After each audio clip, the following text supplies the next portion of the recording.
he has the TemPad, but she only knows how to charge it. So in that instance, they both could be doing it to each other. I'm doing it to each other. I'm trying to.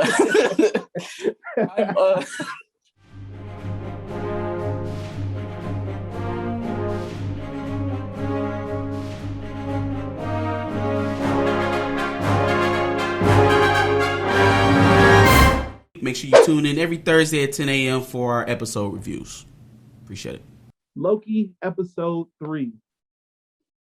Started off with a little bit of tension. Obviously, Loki in episode 2 decided to follow Sylvie, and right from the jump, we get a little bit of action.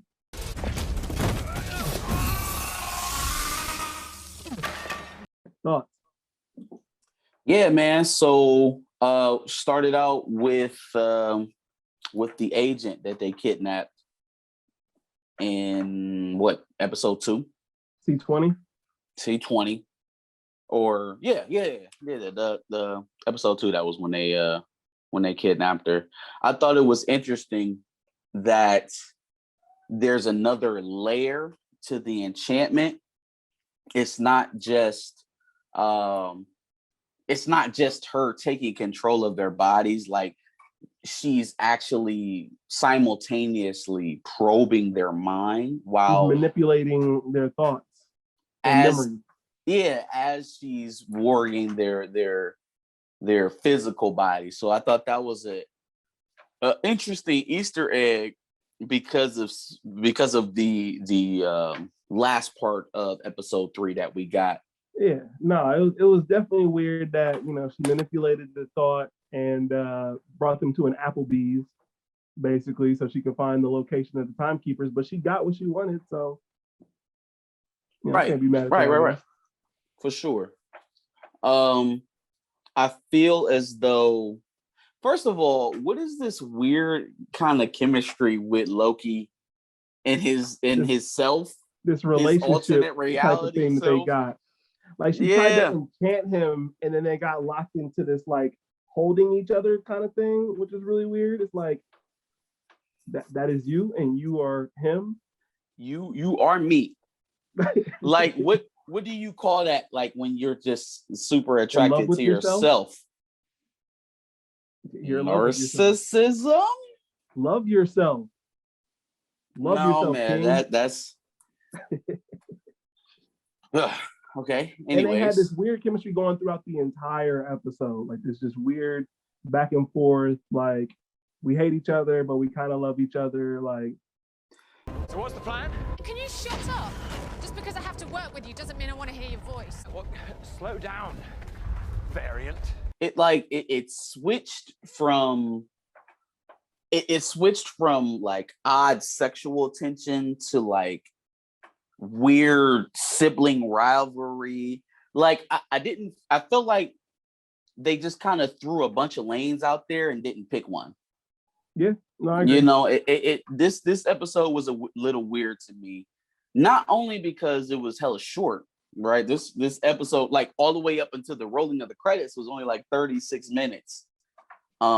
Shit, you include the credits, it might only take you to a little over 40. So I just feel like the pacing was a little off.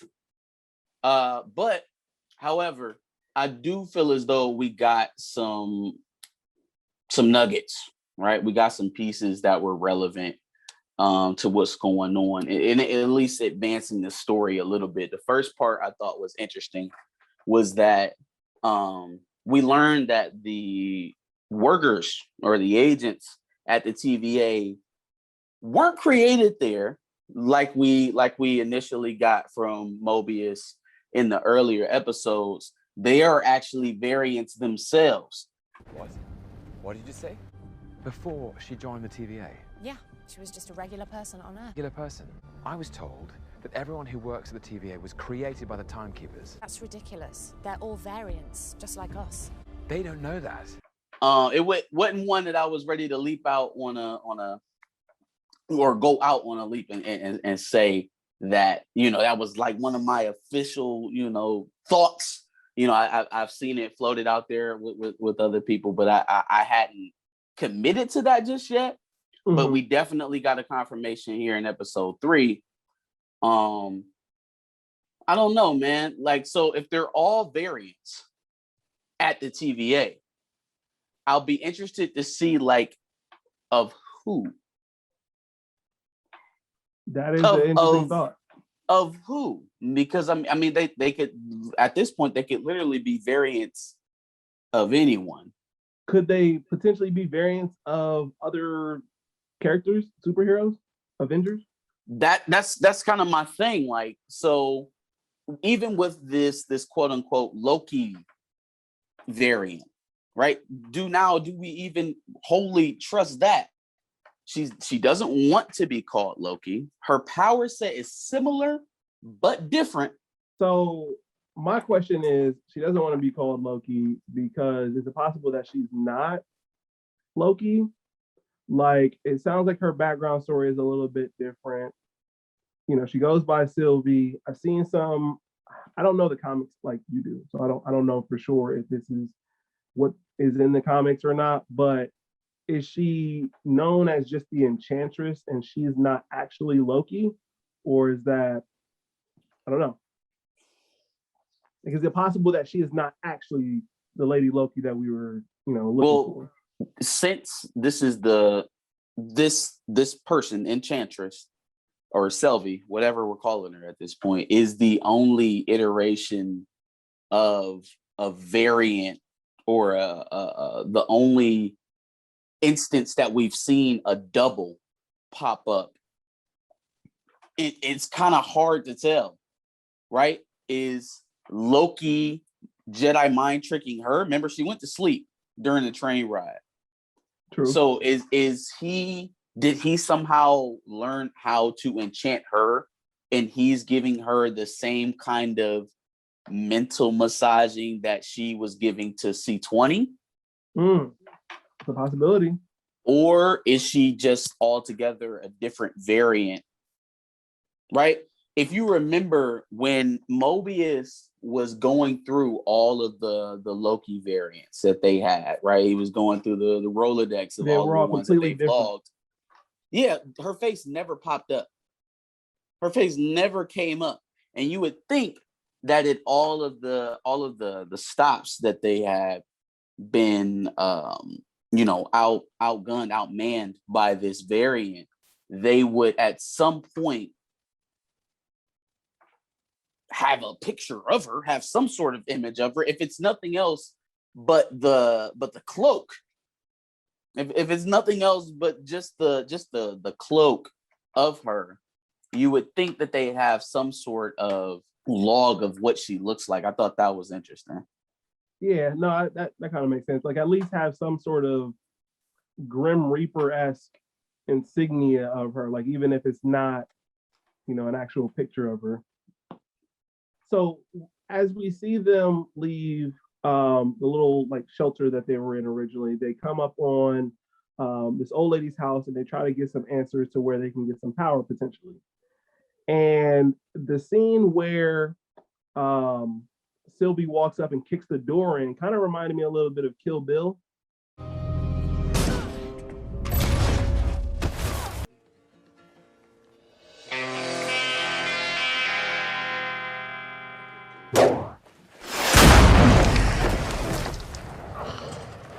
In the scene where Uma Thurman's character kicks in the door and she gets shot with a shotgun immediately. Oh yeah. Like, that was like almost the exact same scene, I thought. And then Loki came in with the shape shifting and tried to turn into the woman's husband, which did not work at all for him. But they find their way onto the train using a couple more tricks that both of them have. And like you said, she falls asleep and wakes up to him drunkenly singing an Asgardian song. They get thrown off the train. And so now they're in this kind of messed up situation where now they have to try to find another way off of Lamentis. So what do you think in all of that is, since we see that their only way of getting off Lamentis is now dashed, what do you think is Loki's way out? Like, it's Loki. He has to find some way off of this planet. That's why I'm kind of in the middle of, okay, so finding out that the TVA agents are actually variants kind of ties off or kind of moves the plot forward. But when we actually got it in the episode, it kind of just went by the wayside. Like it wasn't like this big revelation, or at least it's not how they were writing it into the episode. It's not how I got it. So that's why it's kind of hard to tell whether or not this is what's actually going on, or is this what one of them is trying to show each other to wiggle away, right?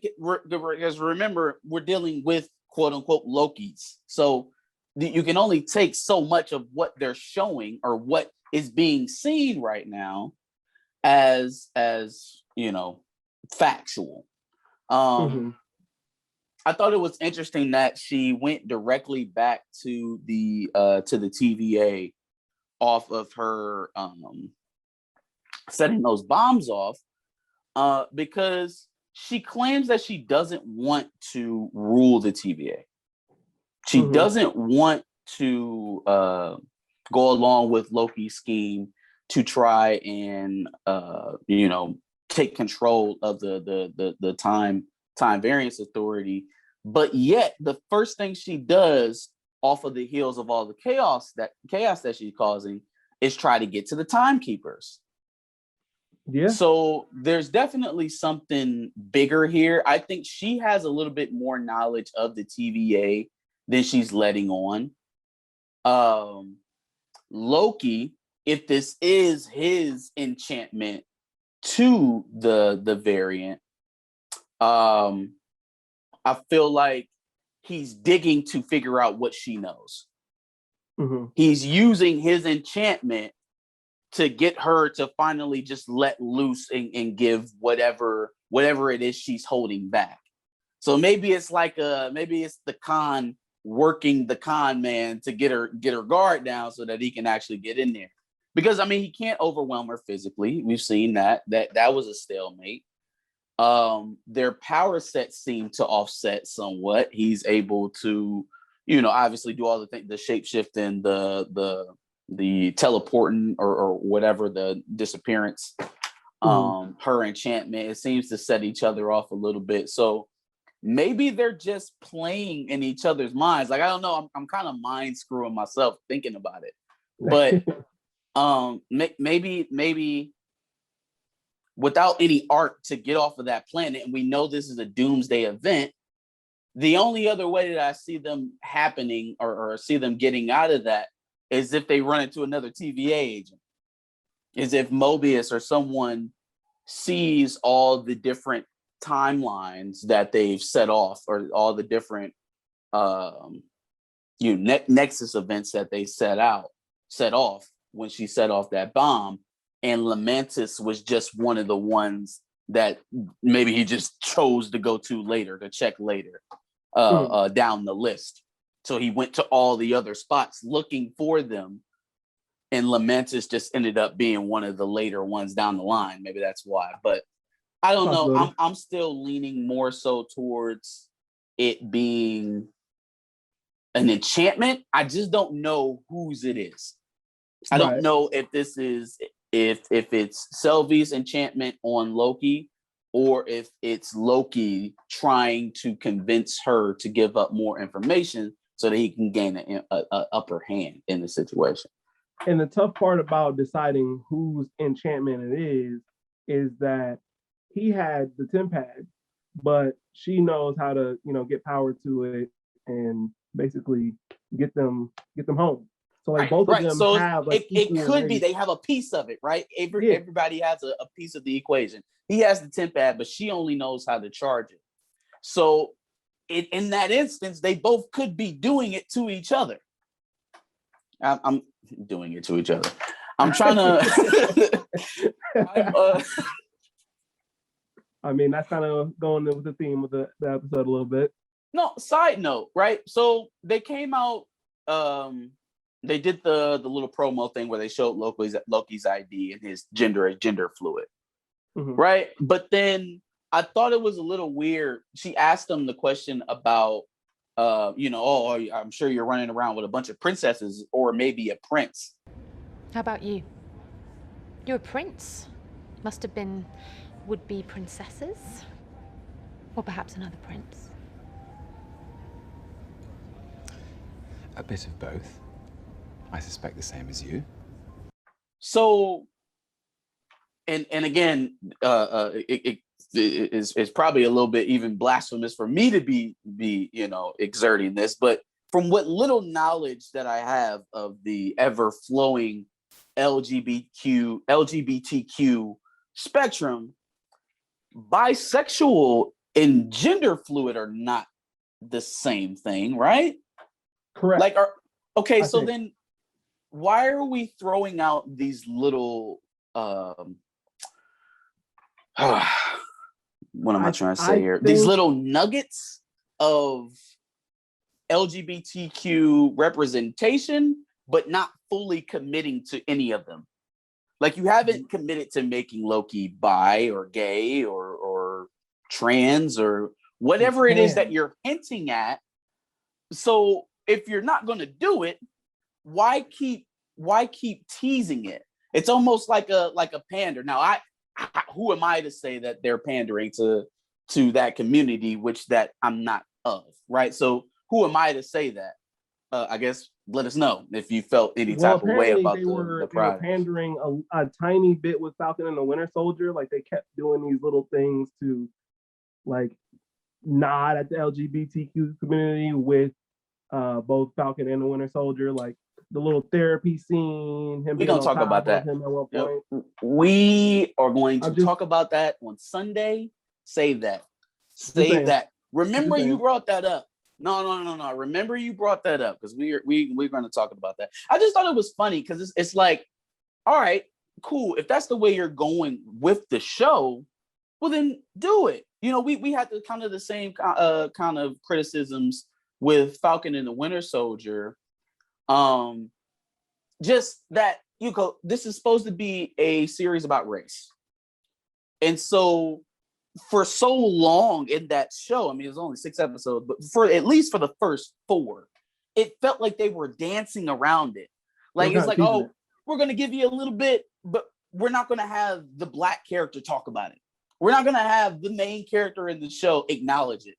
Like, yeah, we'll show you some things that could be conceived as racism, but we're not going to have the black guy talk about it until the very last minute. And I thought that I was a little bit disappointed by that. And so with this, it seems to be the subject matter is a little different. The community that they seem to be highlighting is different, but yet they're not brave enough to just go in and say it. Like, if that's what you're going to do, if you're going to tell a story that's representative of that community, be brave enough to just do it and not throw out subliminal messages because you know what it feels like? It feels as though you're so worried about not pissing off the assholes who are so going to be so turned off about it that they don't want to watch the show, that you don't want to go all the way in. You're dipping your toe in the gay water. You know what I mean? Like, if Loki's gay, say he's gay, and let's establish that and let's move on. If Loki's bi, say he's bi. Let's establish that and let's move on. But they keep doing these little things where they're dropping little nuggets and like, oh, well, maybe Loki is gender fluid. Maybe Loki's trans. Maybe Loki's queer. Maybe Loki's this. So, like, if you're going to go that route, I'd rather you do it and let's see how it plays out, as opposed to these little, like, just say it. Not to send you down a further tangent, a rabbit hole. Yeah, I know. But it seems weird that they kind of dance around the subject when it comes to race and Captain America or Falcon and the Winter Soldier, and sexual identity and Loki, but yet they want to shove Black Death and Black Panther down your throat. We don't get me started. Don't get me started. Yeah, no, I just I just want to throw that they in there are real quick. they are very comfortable with certain things, and I don't know if they see it that way, but that's certainly how I see it. Just throwing that little tidbit out there. No, for sure. No, hey, okay. So something that I've kind of been looking for clues to disprove myself, but I haven't found a whole lot to say that it's not going to happen, right? So back on this Mephisto train. When we saw the painting in the church in the first episode, right? Everybody immediately, at first it was like, oh shit, it's Mephisto, it's the devil, right? And then everybody kind of debunked it and was like, oh nah, it's really an ode to Loki. Look at the horns. That could be the horns from Loki's, his helm. The green garb, Loki's color is green. The blue tongue, that's supposed to be connected to Kablooey. Okay. If the little boy in the church that Mobius was talking to was actually saying that, oh, he was talking about the Loki variant that was on the run. Sylvie. Mm-hmm. Sylvie has a broken horn on her helm, on her crown. It's pretty noticeable. It's pretty defined. She's also had blonde hair. I didn't see blonde hair on the devil and the Loki, right? I'm nitpicking, but I'm also pointing out that there are several key differences between the likeness that was in that photo and the likeness of Sylvie. Also, have you seen any Kablooey? No. Have you seen her chewing any blue gum? No. Now, they were able to connect the blue gum back to the superstore in Alabama, but not to her directly. So the blue tongue, the red skin, the horns, all of that. Okay, sure. You've got some loose connections. You got some circumstantial connections to Loki and all of that. But also, there are equally circumstantial connections to Mephisto with that picture as well. So I just haven't totally disproven it. I'm not getting off the train. You can say I'm crazy if you want, but when it happens... Could they be working together potentially? Another nugget, right? So I have Disney Plus. I have to surf it because I have to justify me paying for it. I watched the animated Avengers series. Enchantress comes up in that series. After a failed scheme or a failed plot with Loki, ends up in the Hell dimension with none other than who? Ooh. I'm just saying. You don't have to stamp a 100% guarantee on it if you want, but I'm gonna stand by it. I'm gonna stand by it. If it happens, you know where you heard it from first. Because what if Mephisto is the big bad behind not just Loki, but WandaVision as well, tying together this whole multiverse through line that seems to be coming in all of the TV shows and movies upcoming. Yeah. I'm just saying. Possible. Just saying. Very possible. And it would make sense. So, like I said, you know where you heard it first. If that's what comes Well, up. Not first, but I'm the only one that's still confident enough to put my name on it, goddammit. Put your nuts on the table. Own your predictions. Sometimes you gotta do it. Hey, if I'm wrong, I'm wrong. Episode 4. What do we think is gonna happen? Yeah, so I'm hoping we speed the pace back up a little bit because it felt like the I don't mind when they get all meta and they start having these philosophical conversations sometimes, because I mean it makes it a little bit more interesting. It grounds the characters a little bit, but I don't like it when they do it as filler. Yeah. And this episode 3 felt a little bit like shortened filler. I don't know why you had to make the episode shorter for it to be a filler episode, but whatever. I'm not a writer. Let me ask this. Just faster pace. Real quick, I guess, strange theory. So maybe it was shorter because if it is a enchanted dream, everything that's going on around the dream in reality is going by much faster. And because usually when you dream, it's a lot shorter. Because time works differently in the TVA. So they could still be in the TVA, maybe, But outside of the enchantment. They could have been found, and outside of the enchantment, they're back in the TVA. But and I would think inside a lot of time elapsed outside of it outside because of the it. dream was so short. But outside of the dream, time is going by much quicker. I would So think. they don't even have to be in the TVA. It could just be the simple fact that they're in the enchantment, and time is working faster in the dream than it would be in real life. Potentially. That's not a bad one. That's not a bad one. It is. There's something to that, because they wouldn't just go to that disaster zone to die on Lamentis, right? So somehow they got to get out of that. It's either, you know, the typical predictable route of Mobius finding them there and being forced to bring them out, or somebody's playing a trick on somebody. Is it Sylvie or is it Loki? Who has the upper hand right now? And that would be a good way of settling some of the nerves of fans. Like Perp said last week, where's the villain? Where's the villainy in this Loki show? We're 3 episodes in, we haven't seen a whole lot of it. Where's the villainy? I think that would go a long way to kind of fixing that.